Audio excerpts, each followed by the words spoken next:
We love it raw. Hi, this is We Love It Raw with A.S. Caldero, Chris Coury, The Future, and V-Ness. Please subscribe, listen, share, tag, make people hear this. This is a great show. Thank you guys. We love you. We love it raw!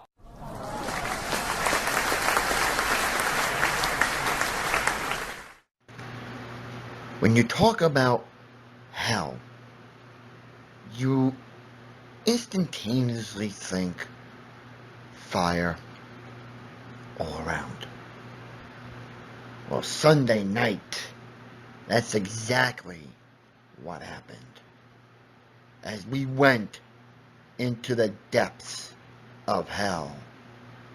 Because Sunday night was hell in a cell. And there were many storylines put to rest, and one new storyline introduced, sort of speaking. But I'm going to get into that a little bit later on. Right now, I am going to start with the John Cena Open Challenge. Since winning back the United States title at Night of Champions, John Cena has been conducting week after week the United States Open Challenge, where any superstar in the WWE roster gets an opportunity of a lifetime to face John Cena to try to take the U.S. title. There have been some great names. Dolph Ziggler, Rusev, even the New Day have tried. But all have failed until Hell in a Cell Sunday. What I'm about to play for you, ladies and gentlemen, is a bit from Zeb Coulter. He made his return Sunday and dropped one of the biggest bombshells in the WWE today. Take a listen to what Zeb had to say and who he was talking about, ladies and gentlemen. You know, John Cena, if that is your real name, let's be honest here. Some people like you and some people don't. That's what I call a polarizing figure, because, John, let's face it, you're a divider. You're a separator. But you know what I think? I think it's time for people with all different backgrounds to come together. And I think it's time for people from different countries to all come together. But what I really think, Mr. Cena, I think it's time for you to lose that United States title to someone who will do more with it than you ever have. Now, with that said, I want to introduce you to your opponent. And the next United States heavyweight champion, ladies and gentlemen, I present to you Alberto Del Rio. Yes, Alberto Del Rio made his return to the WWE. And that was the biggest bombshell of the night so far. Because, in case a lot of you don't remember, Del Rio and Cena have had one of the all-time greatest rivalries in the modern day of WWE. Every match imaginable these two have battled, and it was strictly for the WWE title. They fought in a cell. They had a last man standing match. They had everything thrown at them. One of the all-time great rivalries. And it reignited Sunday at Hell in a Cell with Del Rio coming back. And he drew one of the biggest pops in WWE history for a returning guy. And he put up one hell of a fight with Cena. Cena did the same thing with Del Rio. But in the end, he hit the spinning lariat scissors kick Del Rio did on John Cena, which was the same move that Del Rio has won the world title on many occasions with. And he did that to John Cena on Sunday. Got the 1, 2, 3. And ladies and gentlemen, your brand new United States champion is Alberto Del Rio. Talk about a shocker to open up Hell in a Cell. That was the biggest shock so far of the night. The second match that was really good and lived up to what it was supposed to be was Bray Wyatt and Roman Reigns meeting for the very last time. And what better way to do it than inside the demonic Hell in a Cell.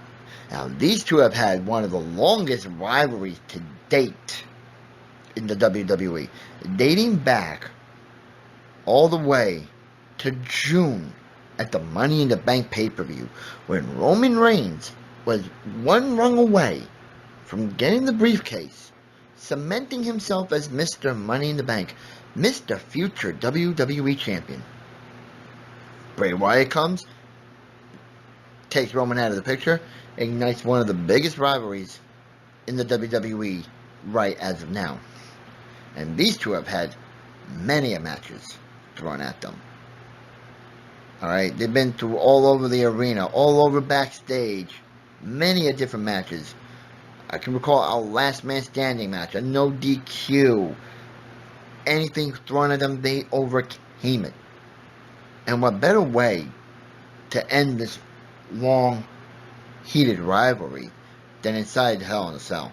And it lived up to its name. Everything was used.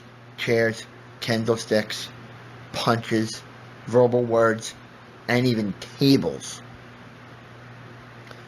And they used everything on each other. I mean, I'm surprised the kitchen sink wasn't used in that match. But in the end, Roman speared Bray through the table. And the war, the fight, the battle, the rivalry is now over. Roman Reigns prevailed at Hell in a Cell. Then we had the Divas title, Charlotte and Nikki. Now, a stipulation was added on the pre-show that no member of PCB and no member of Team Bella would be allowed at ringside, so it would be a fair one-on-one fight. And it was pretty good. Nikki came inches away from regaining her title. But Charlotte, just like her dad, showed that you can do it right, but you gotta do it with flair. Locked in the figure eight, made Nikki tap out. Charlotte retains the Divas title. Then we had the tag team title match. New Day minus Xavier Woods versus the 9-time tag team champions, the Dudleys. And this has been a rivalry since the night after SummerSlam, August 24th, yes, in Brooklyn, where the Dudleys made their huge return to WWE, set their sights right away on the New Day, and they've had a lot of matches too. And what surprised me about this match was that this wasn't a tables match, because it would have been right up the Dudleys' alley. But like I said, these two have had matches before too. They've been engaged in good one-on-one matches, good tag team matches. They even culminated in a tag team match for the titles at the Garden on October 3rd. Okay, unfortunately, the New Day won that one. But you culminate this at Hell in a Cell.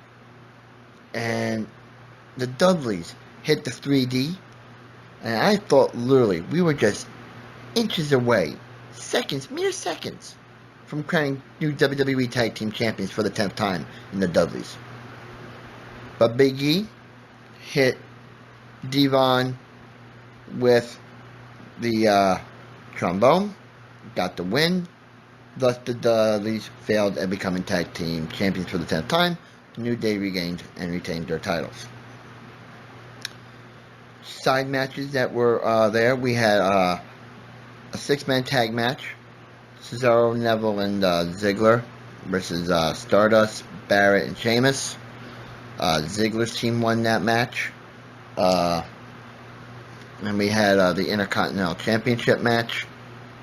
That was Ryback Kevin Owens. Kevin Owens retains. So 2 side matches, no big deal.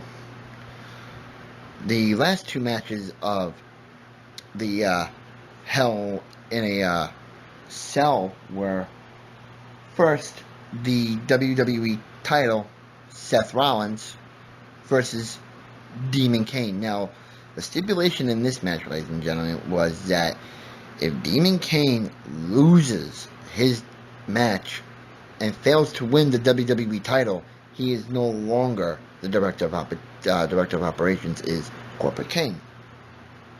And there was a good time in that match where I literally thought Demon Kane was going to win the WWE title. But as good as Seth Rollins really is, and he's proven it since WrestleMania, why this man deserves to be the WWE champion. Time in and time out, he has proven why he is the corporate champion. And he proved it to himself on Sunday. He beat Kane with the pedigree after kicking out of a chokeslam, after kicking out of another chokeslam, after kicking out of the tombstone. Seth Rollins, ladies and gentlemen, proved why he is the greatest champion in the modern era of World Wrestling Entertainment. And you're wondering who will take that belt away.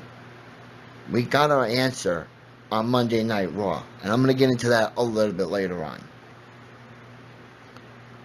And with that match now concluded, and that rivalry now concluded, and Kane no longer the director of operations, let me introduce to you now the main event, the biggest Hell in a Cell match of all time. Brock Lesnar versus The Undertaker, the final chapter. This dated back to when the streak got broken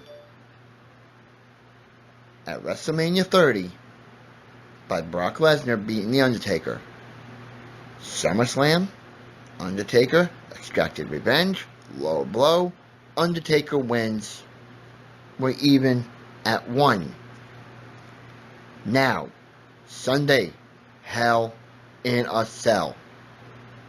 Just when you thought Hell in a Cell couldn't get any more demonic, it did. Now, in a Hell in a Cell match, you rarely see the physical action we saw. Because there was blood spewing from Brock, from The Undertaker. And these two brought their A game. Okay? They brought everything they could to Hell in a Cell. They fought tooth and nail. Undertaker was inches away from putting away Brock Lesnar. And he had Brock in the tombstone, hit it, Brock kicked out. Now, when do you ever see that? The ring was exposed. Undertaker hit it again. Brock kicked out again. Brock hit an F5. Undertaker kicked out. Referee's back was turned. Brock did what The Undertaker did at SummerSlam. Low blow. Undertaker managed to fight on. Now, what you're going to hear, ladies and gentlemen, is the biggest shock of the night. When you thought Alberto Del Rio's return was the moment that made your mouth drop at Hell in a Cell, ho, I got news for you, ladies and gentlemen. The answer is no. And what you're going to hear now is the shock of the night.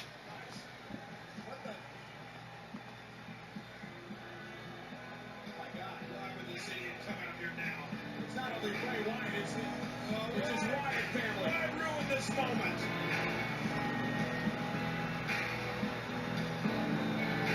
This is total disrespect. No reason for this. There's a reason.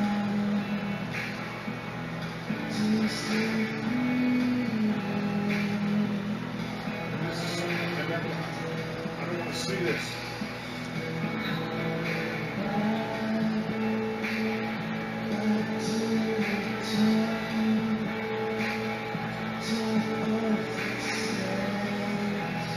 Undertaker knows exactly what's coming. He's ready for a fight. Undertaker's ready for a fight. Yes, you heard it right, folks. The Wyatt family targeted The Undertaker. Not just Bray, the entire Wyatt family. Harper, Rowan, Strowman, all attacked The Undertaker after the fact that Undertaker went through pure hell. And the man couldn't even stand on his own 2 feet. And those sadistic, sedacious bastards targeted The Undertaker. And you're probably thinking, why? Why would the Wyatt family, as dangerous and as powerful as they are, attack a man after going through hell in a cell in a war with Brock Lesnar? That left us wondering why. It left us pondering our brains. And we got the answer on Monday Night Raw. I'm going to go into that a little bit later.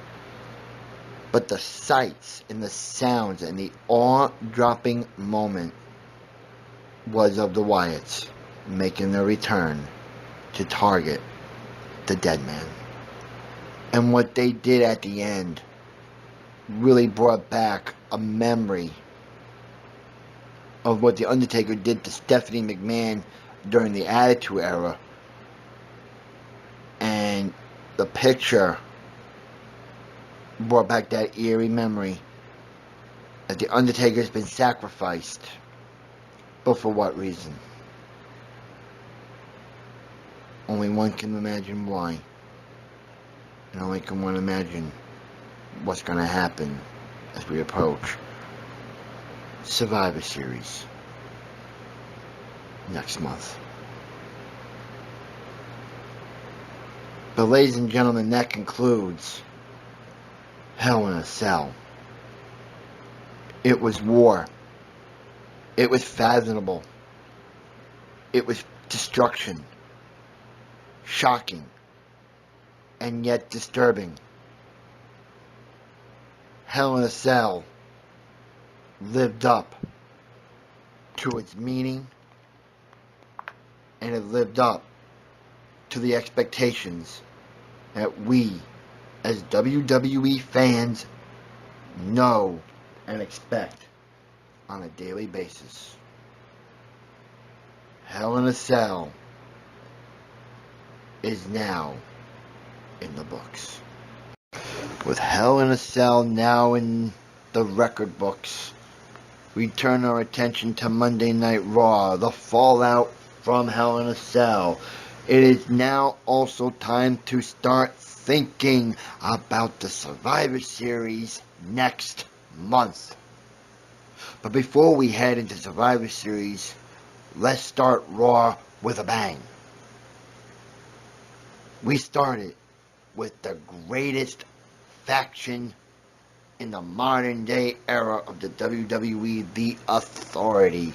Triple H, Stephanie McMahon, Seth freaking Rollins are in the ring. And they're all happy about what happened with Kane. Now, he is no longer the director of operations in The Authority. But with that being said, one now has to think, what next in line for the WWE Champion Seth freaking Rollins. Here's what Triple H had in mind for the WWE title and Seth Rollins.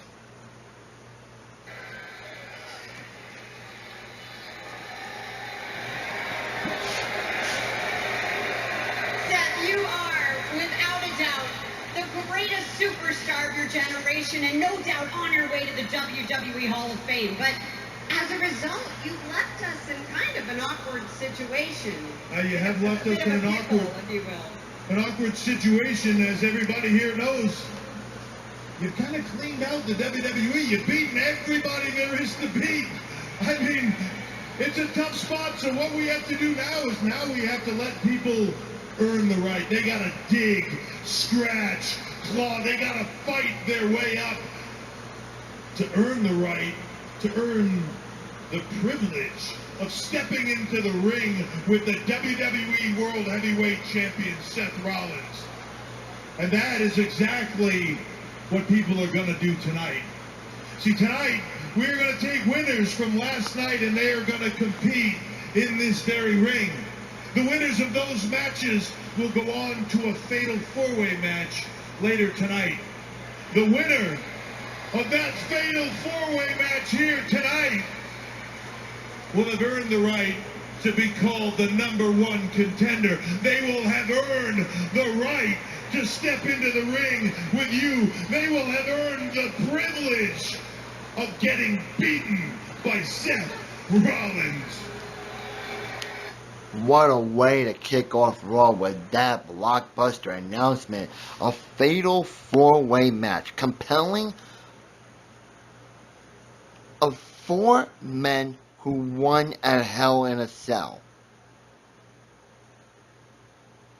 But who are the 4 men that are going to be competing inside Hell, the Fatal 4-Way match? Well, for one, we know it was Roman Reigns.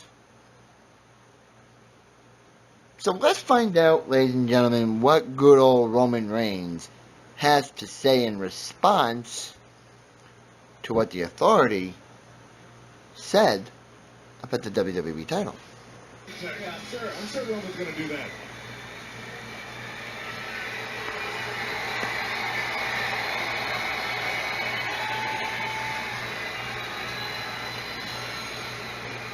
This whole thing right here, San Diego, has got me feeling sick. Y'all are really out here talking about you belong in the WWE Hall of Fame? What?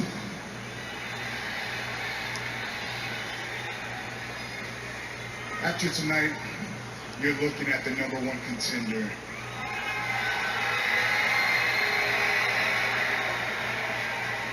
And I'm taking that championship. Believe that. Believe that, Roman. But believe in what? You haven't even qualified for the #1 contenders for the WWE title. You don't even know if you even made the fatal 4-way for the WWE title. You don't even know who you were facing for the WWE title. And you automatically guarantee yourself that you're going to be the #1 contender for the WWE title. A little premature, buddy. A little premature. So with what Roman said could be true, let's find out who he faced in the first match to determine who will be in the Fatal 4-Way for the title. It was Roman Reigns against New Day member Kofi Kingston. And Kofi came out with Big E, trombone in hand, tag team title still around their waist, proclaiming the magic of unicorns. Then they're talking about their brother-in-arms, their fallen brother-in-arms, one Xavier Woods. And Roman just said, please, you're no threat. He took out Kofi Kingston, thus putting himself, Roman Reigns, in the Fatal 4-Way match for the WWE title at the end of the night. So he's one. Who are the other three that are going to join Roman Reigns to be number one contender for the title? Who? I'm going to tell you that in a little bit. But there's other things that went down, ladies and gentlemen, on Monday Night Raw. Let's talk now about the Divas and the ongoing feud, if you want to call it that, between Paige, Charlotte, and Becky. Now, since August, it's all been the Divas Revolution. It's all been the Divas. Day in, day out, 24/7, 365. It's been Divas, Divas, Divas. And it's great. They brought back women's wrestling. But it comes with a price. Jealousy is one. Rage is another. And what we saw on Monday night proved that to a point. It was Team PCB. Paige, Charlotte, and Becky versus the Bellas. At first, it was just going to be Charlotte and Becky. But Paige weaseled her way into the match, making it a 3-on-3 6 Diva Tag Team match. And what I thought and what I saw, and I'm sure a lot of you saw it as well, was an act of jealousy. An act of pure jealousy. Because Paige attacked Charlotte and Becky after the match was won by the Bellas. Because Paige was sick and tired of being dragged around by Charlotte and Becky. She was just sick and tired of it. And it showed. Her black heart finally came to fruition after that match. So one now has to think. With Paige now out of Team PCB, her being again solo, what's next for Paige? Is she going to set her sights on the Divas title? Is she going to align herself with Sasha, Naomi, and Tamina? Or is she going to side herself with the Bellas? Or is she just strictly going to go solo and set the sights on the Divas title? That's a question I think we're going to have answered in the next few weeks heading into Survivor Series. But now, ladies and gentlemen, on the fallout from Monday Night Raw, let's talk about what went down after the Undertaker-Brock Lesnar match. In an act of cowardness, self-defiance, we saw the unimaginable happen again. The Wyatt family targeted The Undertaker. But one has to think, why? Why would Bray Wyatt target a man that has paved the way for not just Bray, Harper, Rowan, Strowman, for others like Del Rio, Neville, Cena, Hunter, Rollins, Reigns, Ambrose, just to name a few. But why did Bray do it? Well, we got an answer of some sorts on Monday Night Raw. Bray said that it's now about him. It's all about Bray Wyatt. And that he's feasting on the soul of The Undertaker.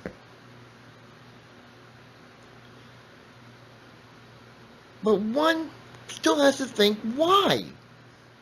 Why are you feasting on a soul that you fought already at WrestleMania? Why? Just why? Well, here's what Bray Wyatt had to say about that. And I'll be honest with you, ladies and gentlemen, it was cryptic on what he said. Take a listen.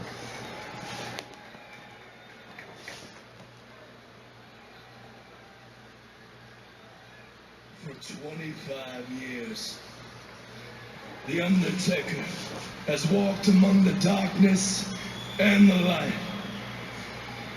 He had no equal. They all feared him. Grown men would tremble at just the sound of his name. But last night, the apocalypse showed its face. Destruction, desolation, vengeance, and fear rode in, and with him they carried out the soul of the mighty Undertaker. And can you feel it? Can you feel that? That wicked, wicked, horrible feeling is in the air tonight. Can you feel it? Last night was war. Red horse of the apocalypse, hell in a cell type of war. And I just wanted to make something very, very apparently clear tonight. Roman Reigns, understand that one day you and I, we will dance again. But not until I am properly revitalized. And that is why last night the demise of The Undertaker has become my resurrection.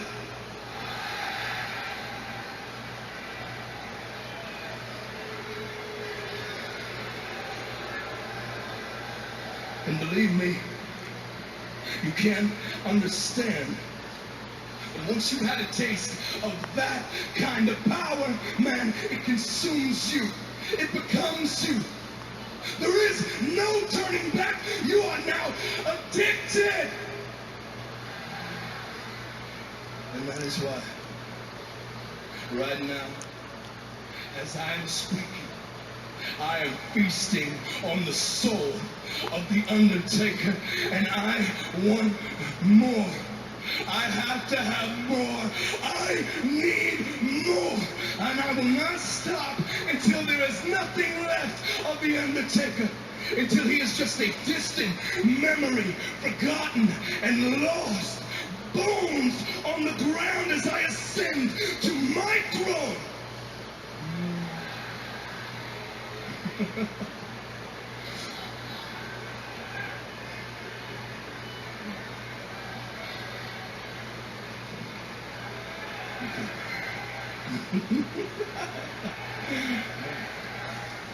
Right now, somewhere, The Undertaker's soul is being ripped to shreds, desecrated, piece by piece and bit by bloody bit. And so tonight I wanted to ask something of you. I would like to ask everyone in this entire arena to bow their heads. I wanted to ask everyone that is watching at home to place their hand on their television set. And tonight, I want you to share a moment of silence with me for the man who has lost his soul to me.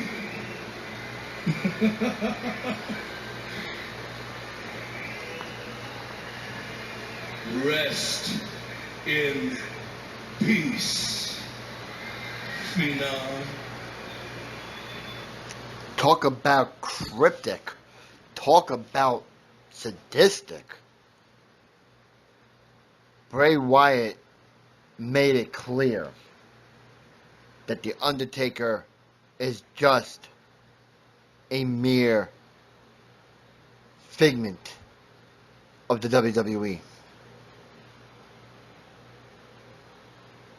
But after that, The Undertaker's brother, Kane, Demon Kane, not Corporate Kane, Demon Kane, came out for a response. But as he was coming for the response, who would show up?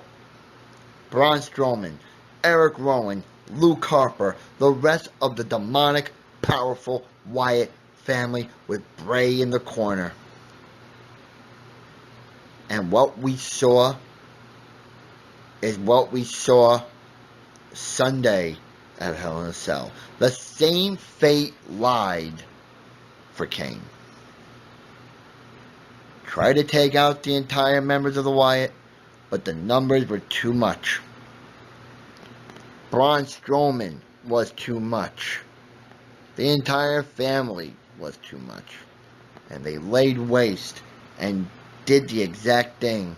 Carried out Kane the same way they carried out The Undertaker in Hell in a Cell. But we heard the infamous song as Kane was being dragged away. He's got the whole world in his hands. He's got the whole world in his hands. We've got the whole world in his hands. We've got the whole world in his hands. That song is eerie familiar because we have heard it before from the Wyatt family. But why? We still did not get a clear-cut answer as to why The Undertaker was clearly targeted. All we found out was that The Undertaker is nothing in the WWE anymore, according to Bray.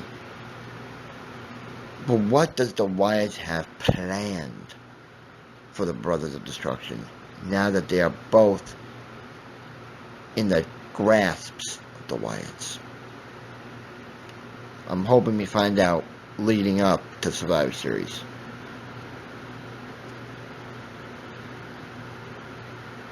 But now back to business. We already know who Roman Reigns is and what he is right now. He is the sole man in the Fatal 4-Way. He's awaiting the other three. But who are the other three to join Roman Reigns tonight on the Fatal 4-Way?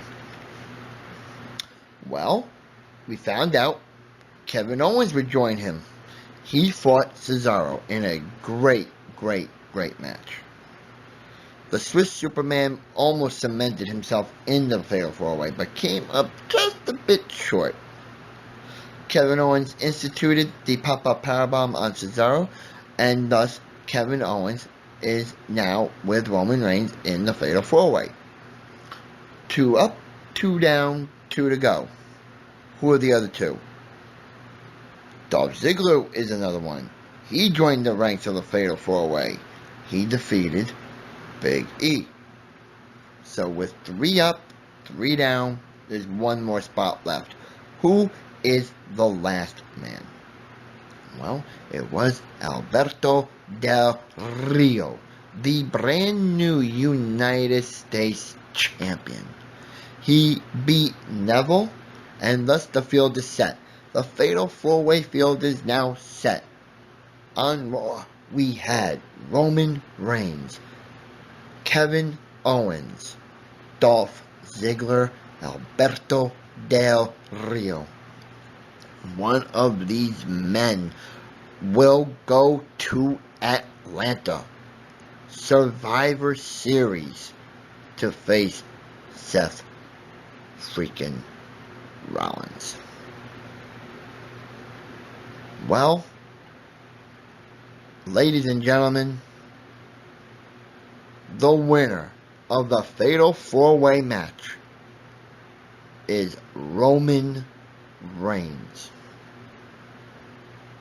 He beat Kevin Owens with a spear and a Superman punch.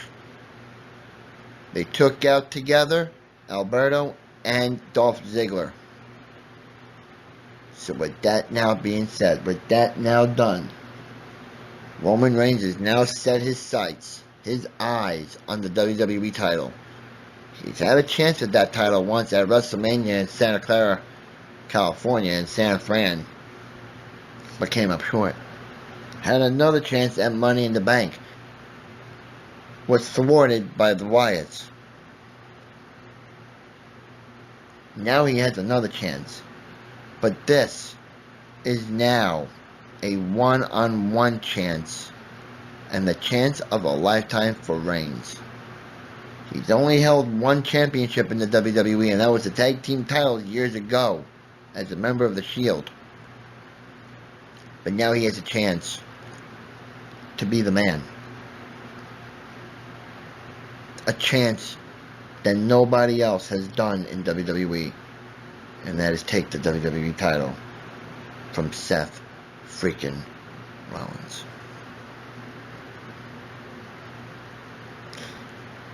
So, ladies and gentlemen, in conclusion, we had a hell of a fallout.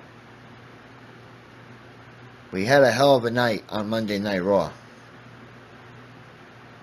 We saw a lot of things being put to rest. We saw new ones emerge. One can only imagine as we now head down to Atlanta for the Survivor Series, what can we expect in the next 4 to 5 weeks when it comes to matches, titles, and feuds.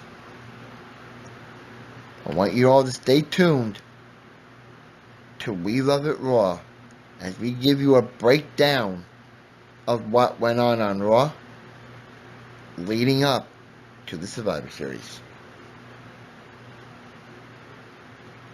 So with that, this has been the Monday Night Raw Hell in a Cell Fallout review. And I will see you next week.